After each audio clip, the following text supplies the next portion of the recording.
அந்த கவிதையை என்னை வாசிக்க சொல்லி அங்குள்ள பெண்கள் எல்லாம் வந்து அழுவார்கள். அவங்க கண்ணில் தண்ணி வந்துடும். அந்த கவிதை சொல்றேன். அறுவடை காலம்.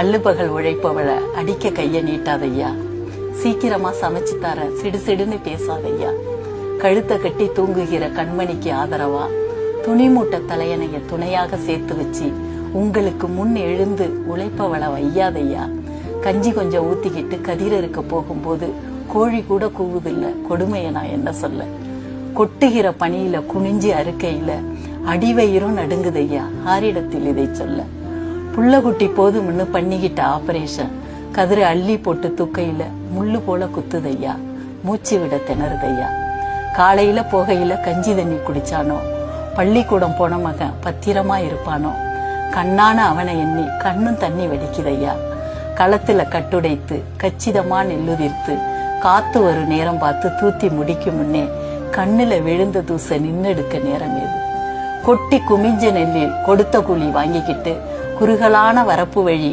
கூலி நெல்லை தூக்கிக்கிட்டு எட்டி அடி வச்சும் 8 மணி ஆச்சுதையா, பச்சை விறகு 10 நேரம் ஆகுதையா, கண்ணு கலங்குதையா, கை நீட்ட நியாயம் உண்டா, உழைச்சதால உனக்கு மட்டும் உடம்பு வலி தாங்களேன்னு ஊத்திக்கிட்டு சாராயத்தை அள்ளுபகல் உழைப்பவளை அடிக்க கைய நீட்டாதையா, சீக்கிரமா சமைச்சு தரேன் சிடுசிடுன்னு பேசாதையா அப்படின்னு இருக்கும் அந்த கவிதை.